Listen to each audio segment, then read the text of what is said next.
OK, maintenant que notre structure de fichier est montée, commençons par mettre sur pied flappy.html. Je vais en profiter pour vous rappeler les différents éléments qu'on retrouve dans un fichier HTML. Bon, je vais utiliser la possibilité là, de cacher certains éléments dans Atom présentement.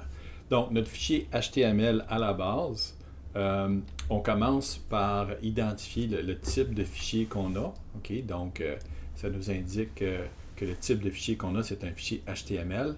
Et on utilise toujours les deux éléments HTML, les deux balises HTML ici, pour délimiter tout le reste. Donc, une fois qu'on a écrit le doctype HTML ici, on a une balise HTML et barre oblique HTML et il va y avoir un paquet de choses qui vont s'introduire entre les deux. Par la suite, on va avoir deux sections dans notre fichier HTML. Et ça, c'est vrai pour tous les fichiers HTML. On a la section Head qui nous donne de l'information encore qui précise la nature du fichier. Par exemple, ici, la première commande meta nous dit qu'on utilise un ensemble de caractères qui s'appelle UTF-8. Bon, ça, c'est des caractères qu'on utilise en anglais et en français avec le E accent aigu, le CCD, etc. Donc, c'est utilisé en Amérique du Nord, c'est utilisé en Europe beaucoup. Si, par exemple, on écrivait une page HTML, par exemple, en japonais, mais ce serait autre chose. Je ne sais pas c'est quoi exactement, mais ce serait autre chose que du UTF-8. OK? À la ligne 5, ici, on fait un lien à ce qu'on appelle un style sheet. Donc, un style sheet, c'est un fichier en cascading scripts, cascading style scripts, CSS, qui nous permet de donner des couleurs, des dimensions et toute une apparence à nos fichiers HTML. Donc, ça, c'est l'explication de la ligne 5. Et vous voyez ici qu'on fait une référence, un hyperlien, une hyper-référence, href, à un fichier qui se retrouve dans le répertoire CSS. Donc, c'est ici, là, c'est le répertoire CSS qu'on voit en haut à gauche de l'écran. Et on veut aller utiliser le fichier qui s'appelle style avec un s.css. Donc, c'est ce fichier-là. OK?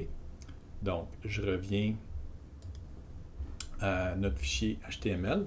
On a ensuite des balises qu'on appelle les balises script qui nous permettent de télécharger, si on veut, d'autres fichiers JavaScript. Okay? Donc, ici, SRC, ça veut dire source.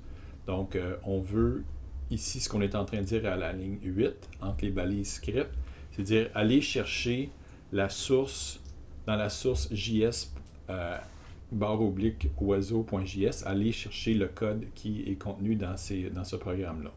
Donc, moi, présentement, ce qui se passerait, c'est qu'on irait dans le répertoire JS et ensuite, il y aurait le fichier oiseau.js et ça irait chercher le code qui est là, qu'on va écrire dans les semaines à venir. OK? Même chose pour tuyau.js. Et si jamais on avait d'autres éléments, par exemple, si on avait un soleil, par exemple, qui brille ou des nuages, on pourrait avoir JS, barre oblique, nuage.js pour avoir des images de nuages qui passent dans l'arrière-plan. OK? La dernière chose d'habitude qu'on met dans la section Head, c'est le titre de l'application. Le titre de l'application, on le voit ici dans l'onglet. Okay? Donc, ici, par exemple, j'ai d'autres onglets. Ici, c'est un autre programme sur lequel je travaille présentement qui s'appelle GoBit. Ben, j'ai donné un titre qui s'appelle GoBit. Et puis, dans Flappy, ben, le titre, c'est Flappy. Vous pourriez l'appeler Flappy HTML, Simili Flappy, Flappy avec votre prénom, comme vous voulez. Mais c'est ce que vous mettez ici, c'est ce qui va se retrouver dans l'onglet ici. Okay? Donc, ça résume ce qu'on retrouve dans la section Head.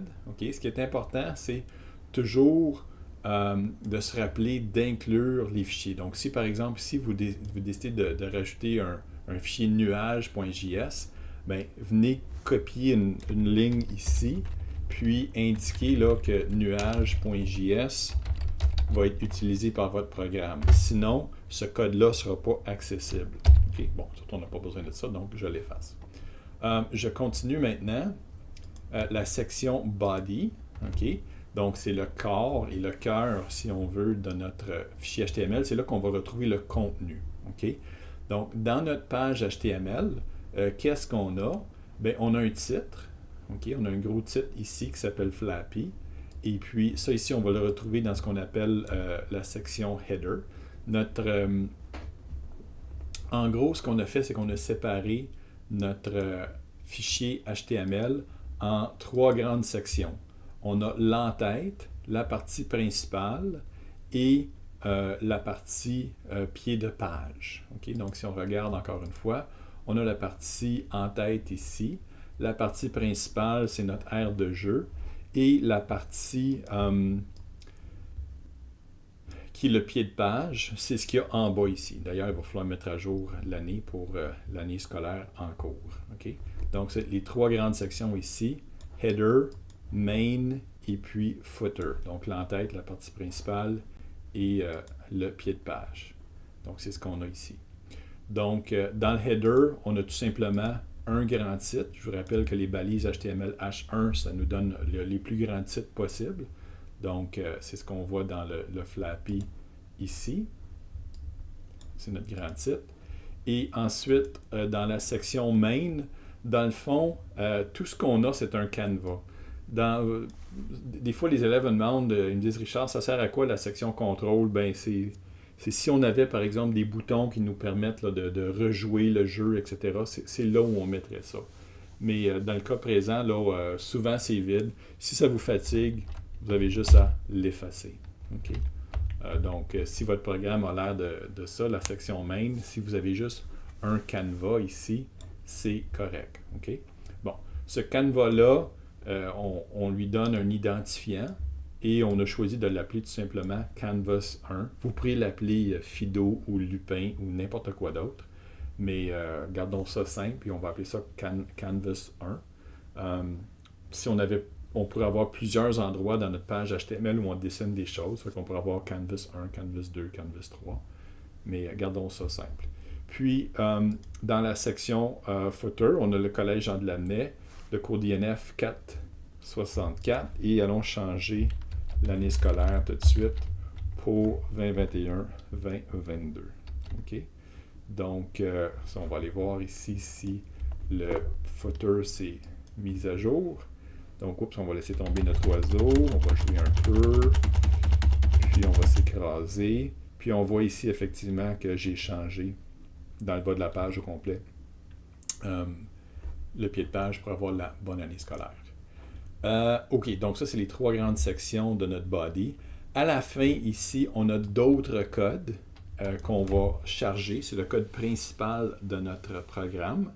Bon, des fois, les gens demandent, ils disent, Richard, pourquoi est-ce qu'on a des commandes script au début du programme, puis on a du script à la fin? Ce qui arrive, c'est que le code est chargé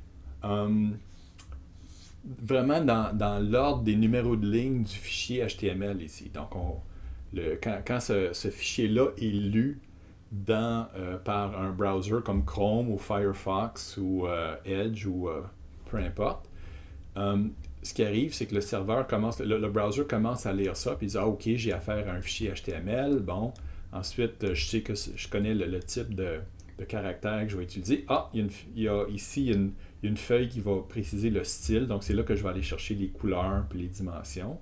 Et oups, il y a des modules complémentaires aussi. Donc, il va y avoir quelque chose qui va s'appeler un oiseau, puis il va y avoir quelque chose qui va s'appeler un tuyau, qui va être utilisé éventuellement dans le programme, mais pas encore.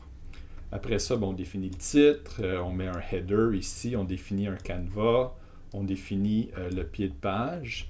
Et c'est là, enfin, qu'on va chercher le code principal qui va évoquer des notions qui se retrouvent dans les modules complémentaires.